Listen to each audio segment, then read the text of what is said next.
I never thought my unemployment paperwork would be sitting next to a federal whistleblower award, but here I am staring at both documents on my kitchen table. 3 months ago, my boss called my salary a complete waste and fired me on the spot. He demanded the admin password before I left, so I wrote down what I thought was harmless revenge, good luck with the audit. He laughed, called it funny, and dismissed me like garbage. But Monday morning changed everything when the IRS auditor couldn't log into the system. My former director called me sobbing, begging for the real password. I hung up and watched the news as federal agents swarmed our office building, carrying out boxes of evidence that would expose the biggest corporate fraud scandal our city had ever seen. My name is Mona, and for 3 years I was the most dedicated senior accountant at Pinnacle Marketing Solutions.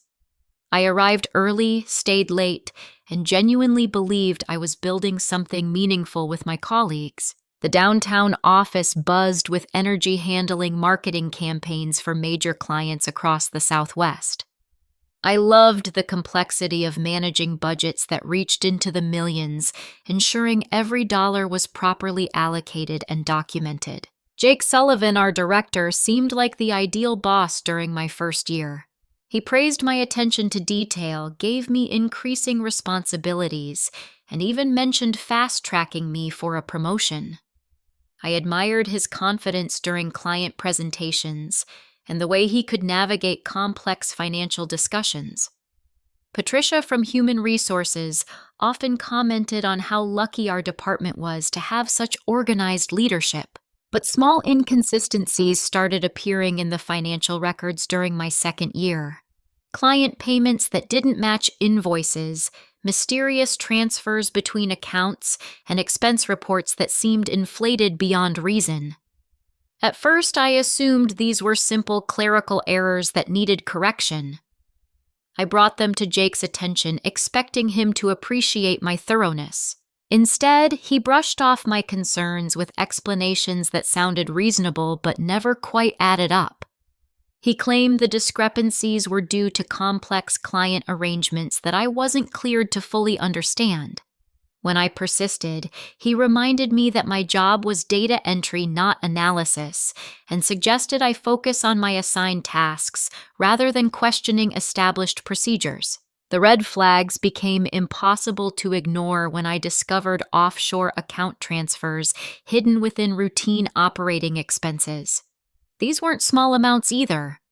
We were talking about hundreds of thousands of dollars being moved through shell companies with names that barely resembled legitimate businesses. Every instinct told me something was fundamentally wrong, but Jake had cultivated an atmosphere where questioning his methods was seen as disloyalty. I started documenting everything quietly, creating copies of suspicious transactions and storing them on a personal encrypted drive. I told myself I was probably overthinking the situation, that there had to be reasonable explanations I simply didn't understand yet. But the evidence kept accumulating, painting a picture of systematic fraud that reached far beyond simple accounting mistakes. Derek Williams, our chief financial officer, seemed to be Jake's closest partner in these questionable activities. I noticed how they would whisper during meetings, how certain financial discussions would stop when I entered the room, and how Derek always seemed nervous when I asked clarifying questions about budget allocations. Their behavior suggested they knew exactly what they were doing and were actively concealing it from the rest of the staff. The breaking point came on a rainy Thursday morning in October. Jake called me into his office with a coldness I'd never experienced from him before. He sat behind his mahogany desk, arms crossed, wearing the same suit he'd worn to fire 2 other employees earlier that year. Patricia stood in the corner looking uncomfortable and avoiding eye contact. "Mona, we need to discuss your future with this company." Jake began, his voice carrying a tone that immediately put me on edge. "Your performance has been declining, and frankly, your salary has become a waste for us now." I felt my stomach drop. 3 years of perfect performance reviews, countless overtime hours, and glowing feedback from clients suddenly meant nothing. I tried to respond to ask for specific examples of declining performance, but Jake continued without pausing. "We're terminating your employment effective immediately. Patricia will explain your severance package, which is quite generous considering the circumstances." He pulled out a folder containing termination paperwork, already prepared with my name. "Before you go, I need the admin password for the main financial database. Write it down clearly." My hands trembled as I reached for the pen, but not from fear or sadness. I was angry. 3 years of loyalty, of covering for their mistakes of working weekends to meet their impossible deadlines, and this was how they repaid me. I thought about all the evidence I'd collected, all the suspicious transactions that proved they were stealing from clients and employees alike. I wrote down the password clearly, GoodLuckWithTheAudit. Jake glanced at the paper and actually laughed. "Funny," he said, tucking it into his desk drawer. "Very professional, Mona. I expected better from someone with your supposed attention to detail." As I packed my personal belongings into a cardboard box, my coworkers watched in shocked silence. Many of them had become genuine friends over the years, and I could see confusion and sympathy in their expressions. They knew my work ethic, knew I didn't deserve this treatment, but they also understood the precarious nature of challenging Jake's decisions. Walking to my car with that box in my arms, I made a decision that would change everything. I pulled out my phone and uploaded the final batch of evidence files to a secure cloud server, setting the access trigger to activate only when someone attempted to use the password I'd just provided. If Jake wanted to play games, I was ready to show him what real consequences looked like. Monday morning arrived with the kind of crisp autumn air that usually made me feel optimistic about new beginnings. I was browsing job listings at my kitchen table, coffee growing cold, when my phone buzzed with a text from my former coworker, Sarah. "Something crazy is happening at the office. IRS people everywhere." I rushed to turn on the local news, but there was nothing yet. Social media was buzzing with posts from other Pinnacle employees, sharing photos of official vehicles parked outside our building and federal agents carrying briefcases through the lobby. My heart started racing as I realized my password revenge might have triggered something much bigger than I'd anticipated.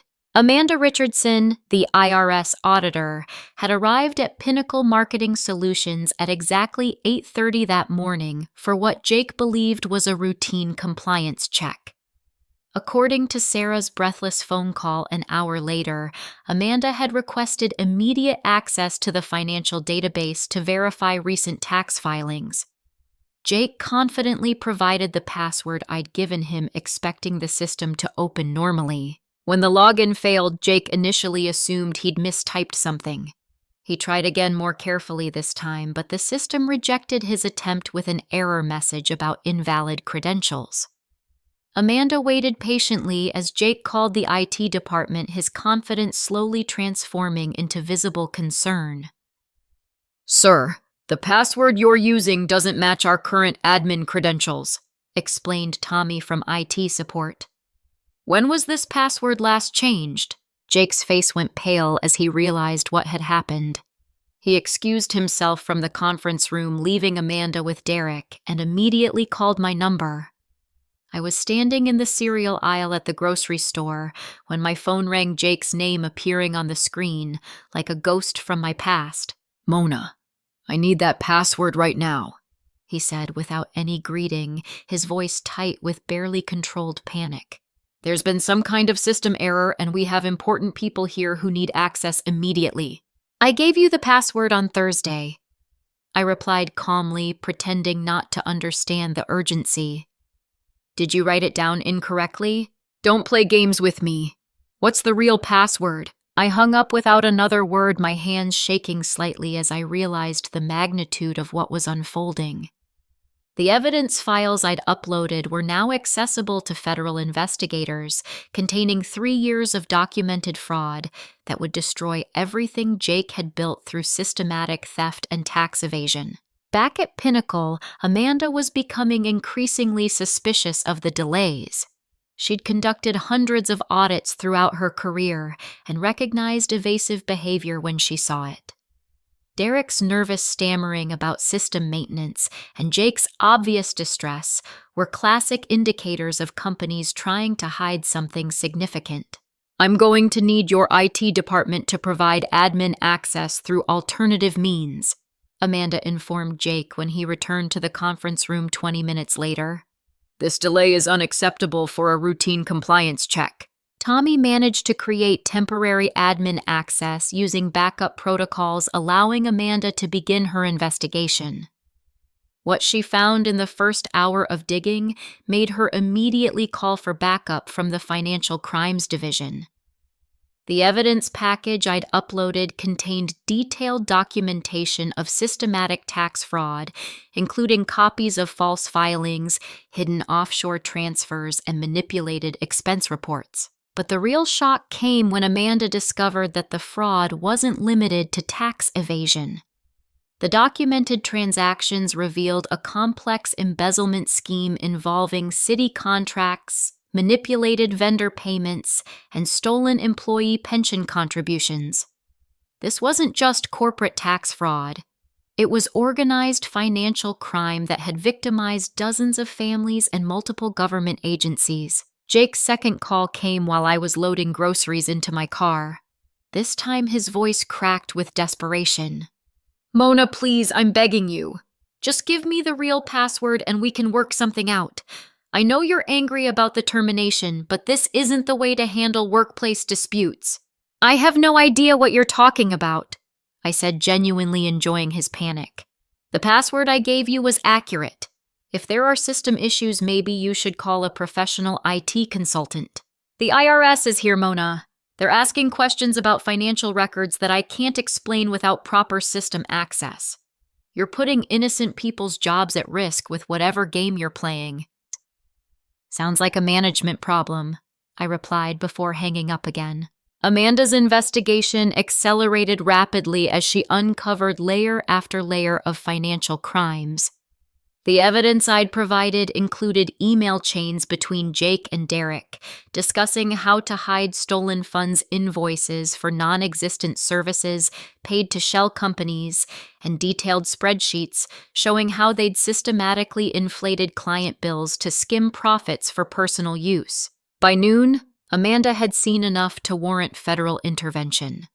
She contacted Agent Martinez from the FBI's Financial Crimes Unit, explaining that what had started as a routine tax audit had evolved into evidence of large-scale embezzlement and fraud. The local field office immediately began assembling a task force to handle what was clearly a complex criminal investigation. As federal agents began arriving at Pinnacle Marketing Solutions, Jake made one final desperate call to my number. I let it go to voicemail, then listened to his broken plea for mercy. He offered to reinstate my job, provide a raise, even make me a partner if I would just help him resolve the password issue before the situation spiraled completely out of control. Sitting in my car outside the grocery store, I realized that my simple act of password revenge had triggered the exposure of crimes that reached far beyond anything I'd initially discovered.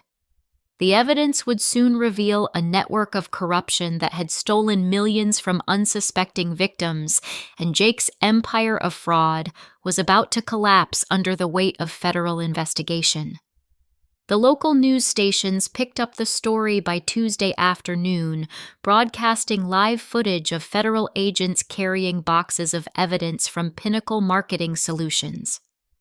I sat in my apartment living room watching my former workplace transformed into a crime scene, feeling a mixture of vindication and disbelief at how quickly everything was unraveling. The reporters described it as one of the largest financial fraud investigations in the city's history. Agents had seized computers, filing cabinets, and thousands of documents that would take months to fully analyze. The building was cordoned off with yellow tape, and employees were being interviewed as potential witnesses rather than suspects. Jake appeared on camera briefly, surrounded by his legal team, refusing to answer questions from reporters shouting about missing pension funds and fraudulent city contracts. He looked haggard, nothing like the confident executive who had fired me just 5 days earlier. His expensive suit couldn't hide the fact that his world was collapsing in real time. That evening, around 7:30, my doorbell rang. Through the peephole, I saw Jake standing alone on my porch, looking desperate and defeated. He'd aged years in the span of days, his usually perfect hair disheveled and his face drawn with exhaustion. Against my better judgment, I opened the door but kept the chain lock engaged. "Mona, please, just 5 minutes," he begged, his voice hoarse from stress. "I know you hate me for firing you, and you have every right to be angry. But this investigation is destroying innocent people's lives. Sarah has 3 kids and a mortgage. Tommy just started college and needs his job to pay tuition. They don't deserve to suffer because of whatever issues you have with my management decisions." "This isn't about workplace revenge, Jake," I replied, surprised by how calm I felt. "This is about years of systematic theft that you thought nobody would ever discover.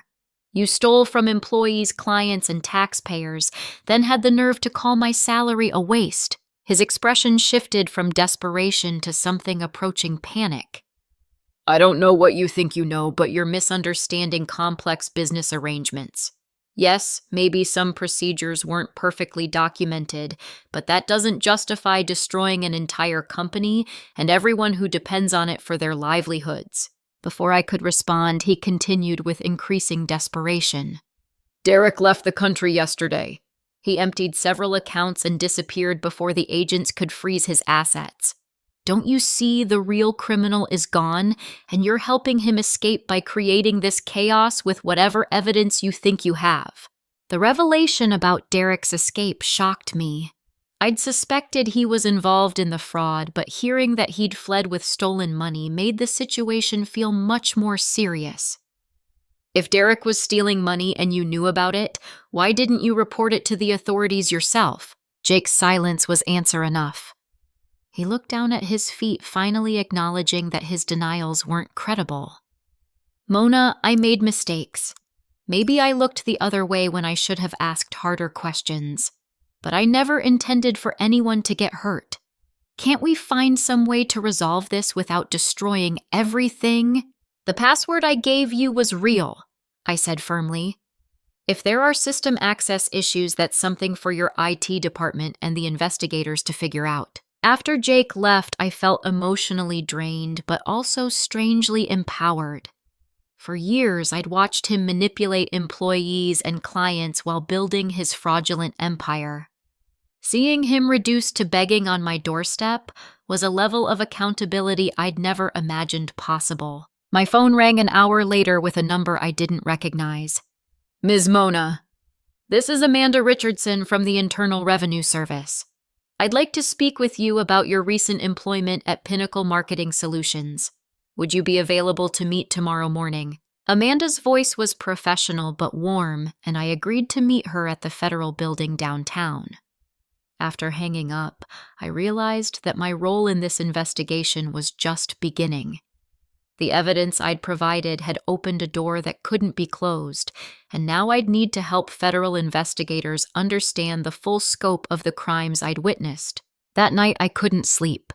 The magnitude of what was happening kept running through my mind. Derek's escape with stolen funds meant that real victims were losing money they might never recover. Employees I'd worked alongside for years were suddenly unemployed through no fault of their own. The fraud had created a ripple effect that reached far beyond the corporate boardroom, but I also felt a growing sense of purpose. My documentation had exposed crimes that might have continued for years, victimizing even more innocent people.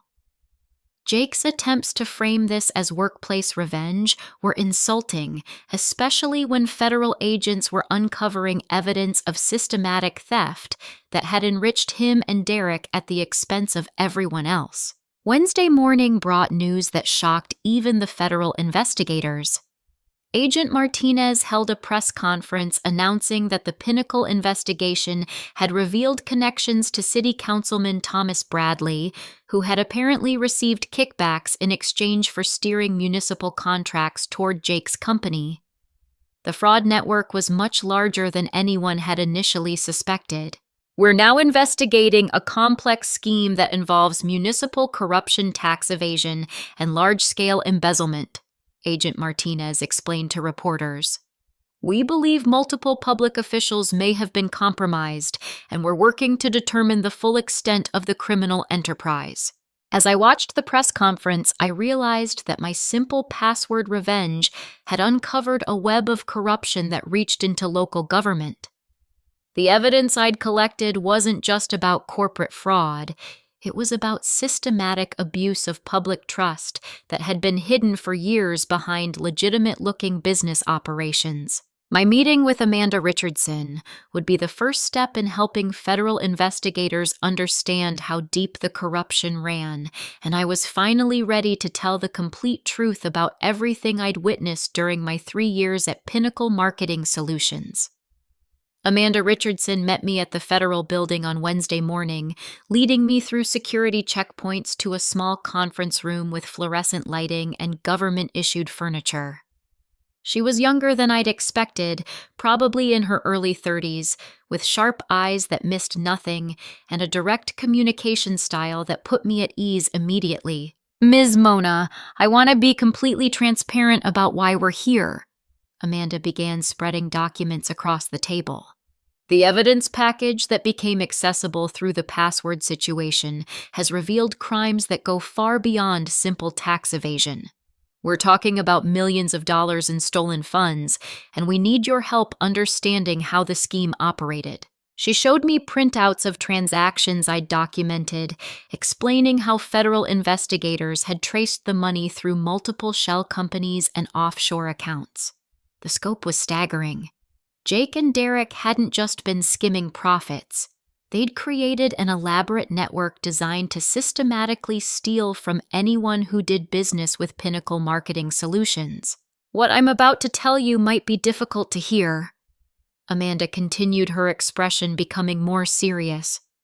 Part of the stolen money came from employee pension contributions that were diverted instead of being deposited into the retirement fund.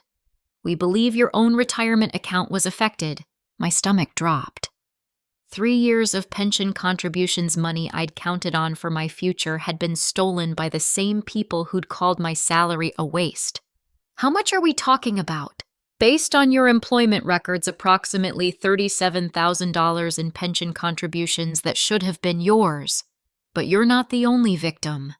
We've identified 43 current and former employees whose retirement funds were systematically diverted. The personal betrayal hit me harder than I'd expected.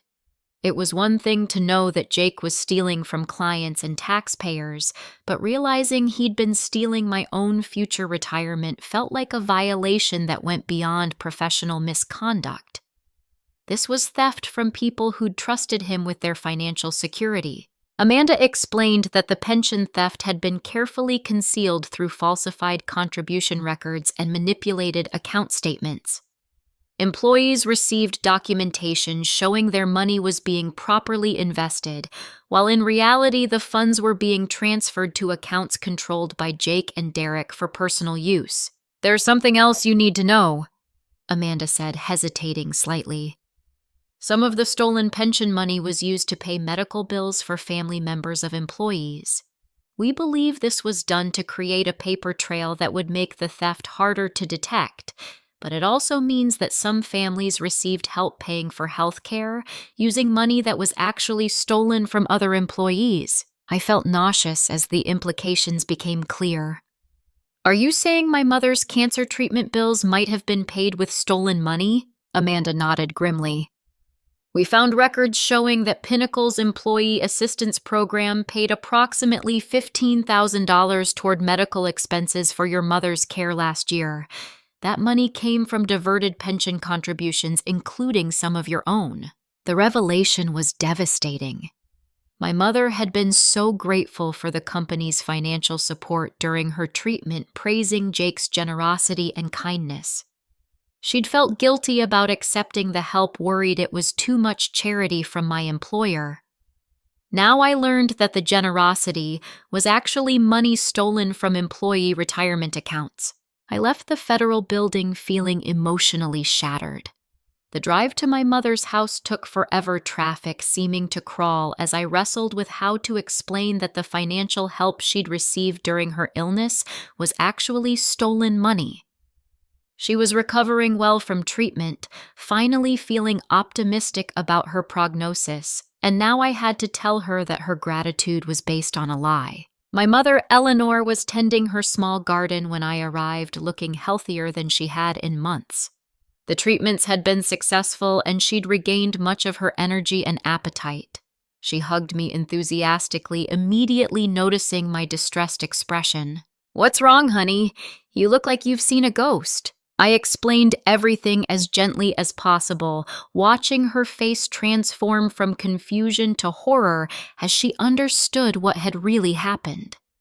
The medical assistance she'd been so thankful for was money stolen from her own daughter's retirement fund and the retirement funds of dozens of other employees. "I feel so stupid," she said, tears streaming down her face. "I should have known it was too good to be true. Companies don't usually just pay employees' family medical bills out of generosity. I was so desperate for help with the expenses that I didn't question where the money was coming from." "You're not stupid, Mom. You were dealing with a life-threatening illness and trusted that people were being honest with you. Jake and Derek are the criminals here, not you." We spent the afternoon talking through everything, and gradually her guilt transformed into anger at the people who had manipulated her gratitude for their own benefit. She'd written thank you letters to Jake praising his compassion and leadership. She'd told her friends about how supportive my employer was during her crisis. Now she felt used and betrayed. That evening, my doorbell rang again. This time, it was Carol Sullivan, Jake's wife, looking nervous and exhausted. She was holding a manila folder and kept glancing over her shoulder as if she expected to be followed. "Mona, I know this is inappropriate, and I understand if you don't want to talk to me, but I need you to know that I had no idea what Jake was doing. I've been married to him for 12 years, and I thought I knew who he was." Carol explained that federal agents had frozen their joint bank accounts and seized assets that had been purchased with stolen money. She'd learned about the fraud the same way everyone else had, through news reports and federal investigators knocking on her door. "I brought something that might help your case," she said, handing me the folder. Jake kept some financial records at home, and when I realized what they were, I knew I had to turn them over to someone who would make sure they reached the right people. Inside the folder were handwritten notes documenting bribes paid to city officials, including specific amounts and dates that corresponded to municipal contracts awarded to Pinnacle Marketing Solutions. Jake had been keeping detailed records of his illegal activities, apparently as insurance against potential betrayal by his co-conspirators. "Why are you giving this to me instead of directly to the FBI?" I asked. Carol's expression was pained. "Because Jake destroyed our marriage along with everything else. I can't be the one to provide evidence against my own husband, even though I know he deserves whatever consequences he faces. But you can make sure these documents reach the investigators, and maybe they'll help recover some of the money that was stolen from innocent people." As Carol left, I realized that Jake's crimes had created victims in every direction. His wife was losing her home and financial security. Employees were losing retirement funds and jobs. Clients had been overcharged for services. Taxpayers had funded inflated contracts. The ripple effects of his greed touched dozens of lives in ways he probably never considered. But I also felt a growing determination to see this through to the end. The evidence kept mounting, and each revelation made it clearer that exposing these crimes was the right thing to do regardless of the personal cost. My password revenge had triggered an avalanche of justice that couldn't be stopped now. Thursday morning brought the most devastating revelation yet. Amanda Richardson called to inform me that one of the central figures in the fraud scheme was Margaret Walsh, the senior accountant who had trained me during my first year at Pinnacle Marketing Solutions. Margaret had been my mentor, the person who taught me everything I knew about financial record keeping and ethical accounting practices. "We need you to come in for another interview," Amanda explained. "Margaret has been cooperating with our investigation, but some of her statements don't align with the evidence we've recovered. We think she's been providing misleading information to protect herself and possibly to shift blame toward other parties." I felt sick to my stomach as I drove to the federal building. Margaret had been like a second mother to me during my early career, patiently explaining complex procedures and encouraging me to pursue advanced certifications. She'd been the one person at Pinnacle I'd completely trusted, the colleague who seemed to genuinely care about doing things the right way. Agent Martinez joined Amanda for this interview, explaining that the investigation had expanded beyond financial crimes to include conspiracy and racketeering charges. The fraud network was more organized than they'd initially suspected, with clear evidence of systematic criminal enterprise involving multiple participants over several years. "Margaret Walsh has been with Pinnacle for 8 years, Agent Martinez explained. She's claiming that she only became aware of irregularities recently and that she was planning to report them to authorities when the IRS audit began. However, the evidence suggests she's been an active participant in the scheme from the beginning. They showed me documents with Margaret's handwriting, financial records she'd personally falsified, and email communications between her and Jake discussing how to conceal stolen funds. The evidence was overwhelming and heartbreaking. The woman who'd taught me about integrity and professional ethics had been systematically stealing from the company and its employees for nearly a decade. "We'd like you to meet with Margaret while wearing a recording device," Amanda said. "She's specifically requested to speak with you, claiming she wants to explain her side of the story and help clear up misunderstandings. We believe she's trying to convince you to provide testimony that would support her version of events." The idea of confronting Margaret while secretly recording our conversation felt wrong, but I understood why it was necessary. If she was trying to manipulate the investigation or shift blame to innocent people, the authorities needed evidence of her deception. They arranged for Margaret and me to meet at a coffee shop near downtown, a place where we'd often gone for lunch during our working relationship. I arrived early wearing the concealed recording device and trying to prepare myself emotionally for what was likely to be a difficult conversation. Margaret looked terrible when she walked in. She'd always been impeccably dressed and confident, but now she appeared haggard and defeated. She hugged me tightly, tears forming in her eyes as she began speaking. "Mona, I'm so sorry you got caught up in this mess. I never wanted anyone to be hurt, especially not someone I care about as much as you. You have to understand that everything got out of hand gradually, and by the time I realized how serious it was, I was trapped in a situation I couldn't escape." She ordered coffee with shaking hands, explaining that Jake and Derek had initially approached her about minor accounting adjustments that seemed harmless. According to her story, she'd been gradually drawn into more serious violations through a combination of financial pressure and threats about her job security. "They told me that everyone was doing this kind of thing, that it was standard practice for companies our size to be creative with financial reporting. I was struggling to pay for my daughter's college tuition, and they offered bonuses for helping with special projects that weren't completely documented in normal channels." Margaret's story sounded plausible on the surface, but I remembered the evidence Agent Martinez had shown me earlier. Her involvement went back to the beginning of the scheme, and her handwriting appeared on documents that proved she'd been actively designing methods to conceal the fraud, rather than reluctantly participating in it. "Margaret, the investigators have evidence that shows your involvement was more extensive than what you're describing. They have documents with your handwriting that prove you are helping to set up the shell companies and offshore accounts." Her demeanor changed immediately, the vulnerable facade dropping to reveal something much harder underneath.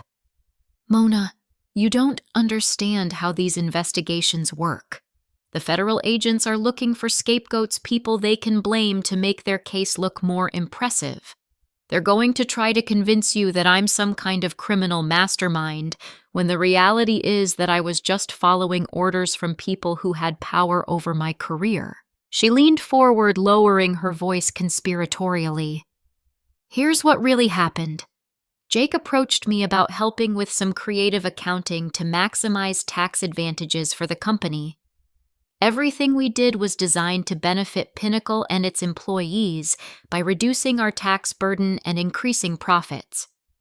The government investigators are twisting legitimate business practices to make them look like crimes." Margaret continued spinning her revised narrative, claiming that the offshore accounts were legal tax shelters and that the employee pension diversions were temporary loans that were always intended to be repaid with interest. According to her version, Derek had hijacked these legitimate financial strategies for personal gain without her knowledge or consent.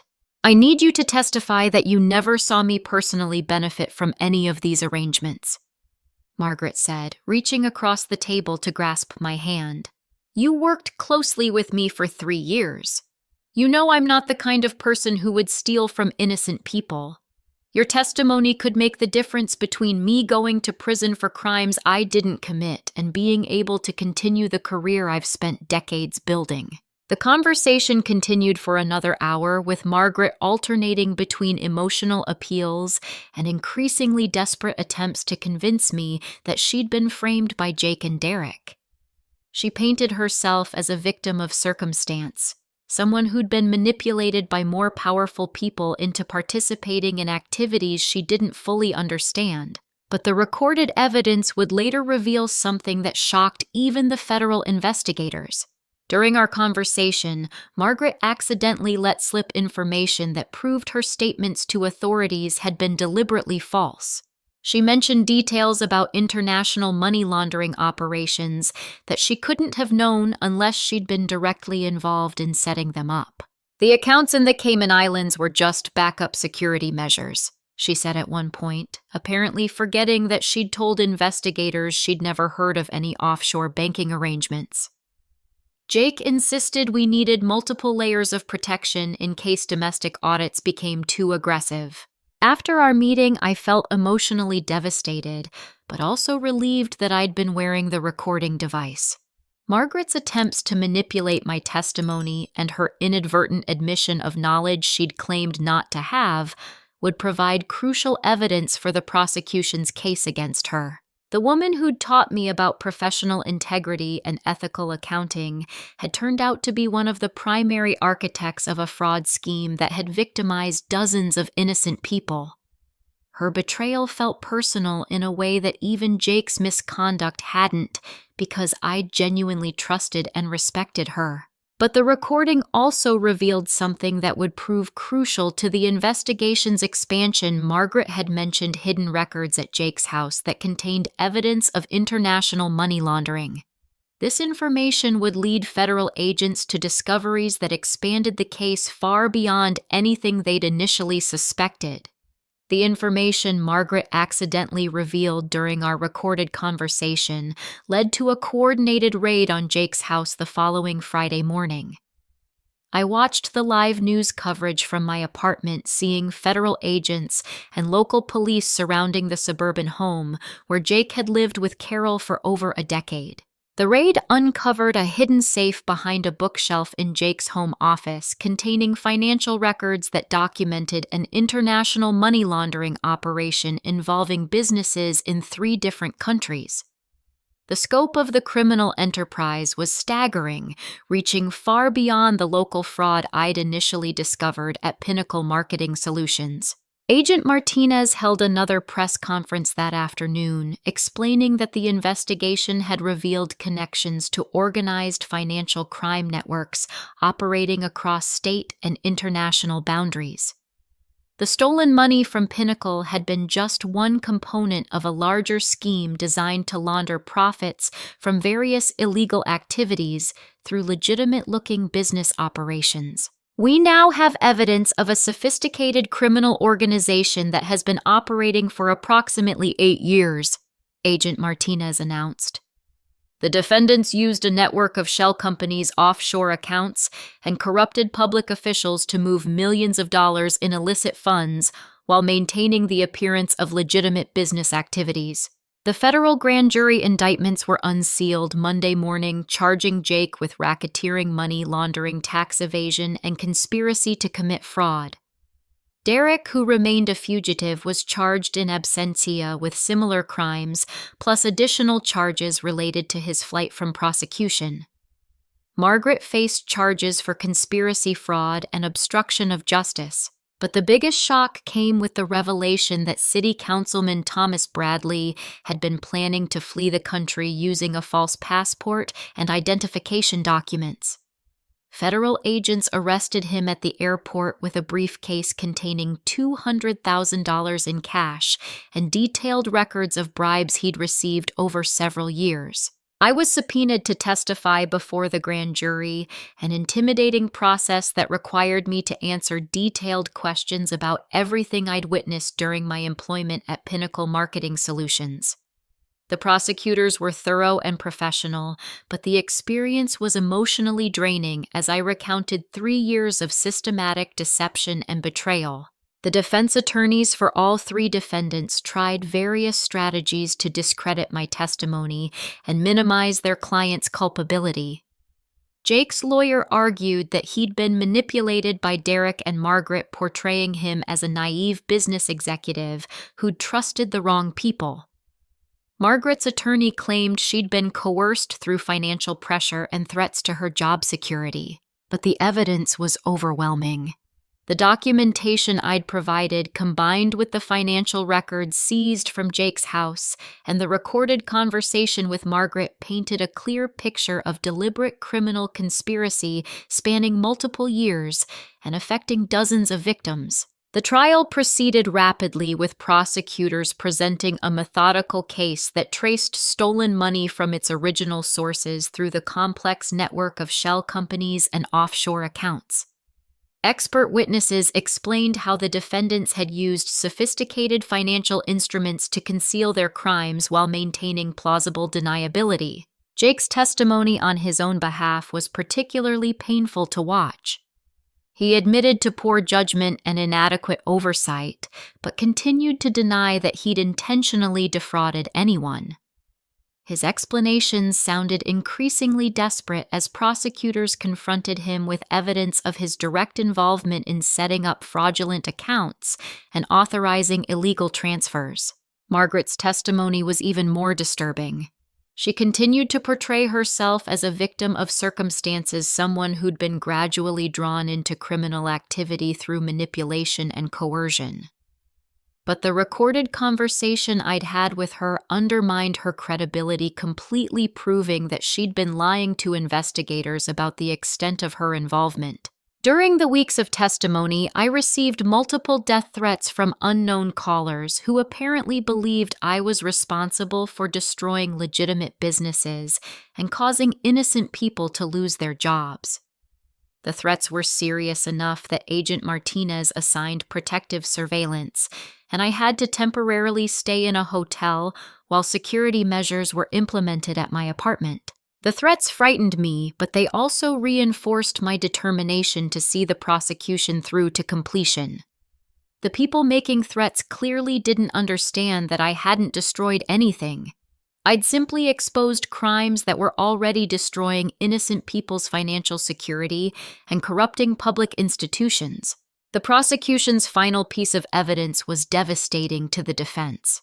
Financial analysts had traced the stolen pension funds and discovered that much of the money had been used to purchase luxury items for the defendants, including expensive cars, jewelry, and vacation properties.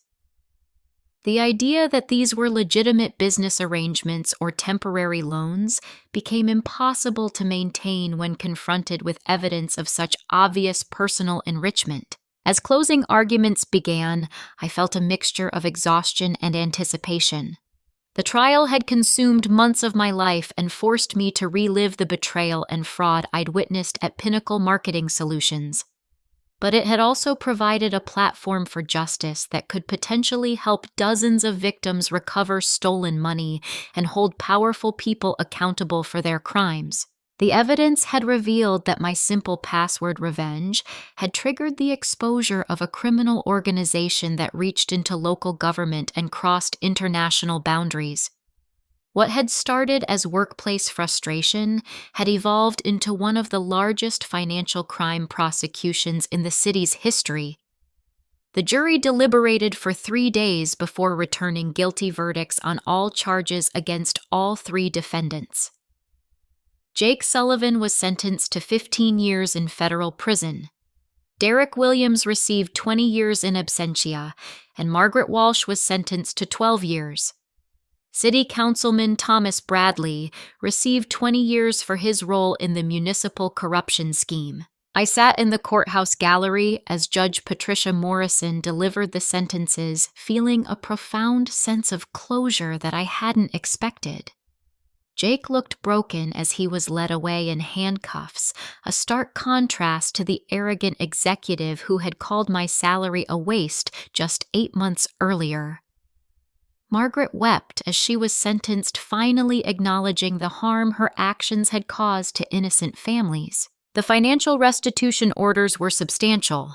The court mandated that all seized assets be liquidated and distributed to victims with priority given to employees whose pension funds had been stolen. While the full amount wouldn't be recovered due to Derek's escape with significant funds, most victims would receive approximately 80% of their losses. 3 weeks after the sentencing, I received a call from the federal whistleblower program informing me that I qualified for a substantial financial award based on the crimes my evidence had helped expose. The amount was enough to not only replace my stolen pension contributions, but also provide financial security for years to come. I decided to use a significant portion of the award money to establish a nonprofit organization focused on helping fraud victims navigate the complex process of recovering stolen assets and rebuilding their financial lives. The experience of working with federal investigators had shown me how difficult it could be for ordinary people to understand their rights and options when dealing with financial crimes. Patricia from Human Resources, who had been cleared of any involvement in the fraud, was promoted to director of the restructured company that emerged from Pinnacle's bankruptcy proceedings. She offered me my old job back with a substantial raise and comprehensive benefits package, acknowledging that my actions had saved the company from continued criminal activity.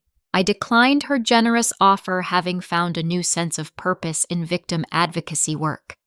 The trial had connected me with dozens of people whose lives had been affected by financial fraud, and I discovered that my skills in understanding complex financial records could help them fight for justice in their own cases. My mother's health continued to improve, and she became one of the most vocal supporters of my decision to expose the crimes at Pinnacle Marketing Solutions. She spoke at several conferences for fraud victims, sharing her story of how the stolen pension money had been used to pay her medical bills and emphasizing the importance of holding white-collar criminals accountable for their actions. Carol Sullivan and I developed an unexpected friendship based on our shared experience of being victimized by Jake's crimes. She lost her home and most of her possessions when the court seized assets purchased with stolen money, but she showed remarkable resilience in rebuilding her life from scratch. She eventually became a volunteer coordinator for my nonprofit organization. The employee pension fund was largely restored through the asset recovery process, allowing people like Sarah and Tommy to maintain their retirement security and continue their education. The successful prosecution also led to stronger oversight of corporate pension management and new requirements for transparent reporting of employee retirement contributions. 6 months after the trial concluded, I was invited to speak at a national conference on financial crime prevention. Standing before an audience of investigators, prosecutors, and victim advocates, I reflected on how much my life had changed since that Thursday morning when Jake had fired me and demanded the admin password. The password, GoodLuckWithTheAudit, had been intended as harmless revenge, but it had triggered a chain of events that exposed systematic corruption and brought justice to dozens of victims. My simple act of defiance had evolved into a career dedicated to helping other people fight back against financial predators who abuse positions of trust. The most satisfying moment came during a victim impact panel where I met families whose lives had been restored through the asset recovery process.